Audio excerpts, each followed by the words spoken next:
ত্রয়োদশ জাতীয় সংসদ নির্বাচন ও গণভোটকে সামনে রেখে পোস্টাল ব্যালট গ্রহণ, সংরক্ষণ ও গণনা পদ্ধতি স্পষ্ট করেছে নির্বাচন কমিশন। এ বিষয়ে বিশেষ পরিপত্র জারির পাশাপাশি সারা দেশে রিটার্নিং কর্মকর্তার কার্যালয়ে প্রয়োজনীয় প্রস্তুতিও শুরু হয়েছে।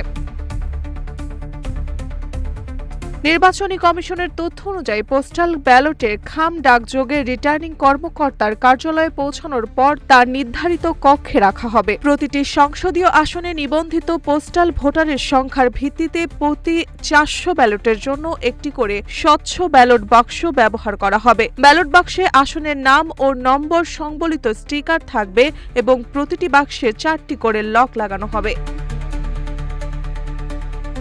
ঢাকা 13 ও ঢাকা 15 আসনে ইতিমধ্যে প্রার্থীদের প্রতিনিধি ও গণমাধ্যমের উপস্থিতিতে ব্যালট বাক্স লক করা হয়েছে। রিটার্নিং কর্মকর্তা জানান, পোস্টাল ব্যালট গ্রহণের জন্য আলাদা কক্ষ নির্ধারণ করা হয়েছে এবং সার্বক্ষণিক পুলিশি নিরাপত্তা নিশ্চিত করা হয়েছে। ডাকযোগে আসা প্রতিটি খামে কিউআর কোড স্ক্যান করে সফটওয়্যারে এন্ট্রি করার পর সংশ্লিষ্ট ব্যালট বাক্সে সংরক্ষণ করা হবে। নিয়ম অনুযায়ী ভোট গ্রহণের দিন অর্থাৎ 12 ফেব্রুয়ারি বিকেল 4:30টার মধ্যে রিটার্নিং কর্মকর্তার কার্যালয়ে পৌঁছানো পোস্টাল ব্যালটটি গণনার অন্তর্ভুক্ত হবে। কিউব হোল্ডিংসের গল্পে সেই রেখাটি আঁকা হয়েছিল আজ থেকে 1 যুগ আগে। নকশাই আমাদের ভাষা। Cube holdings limited.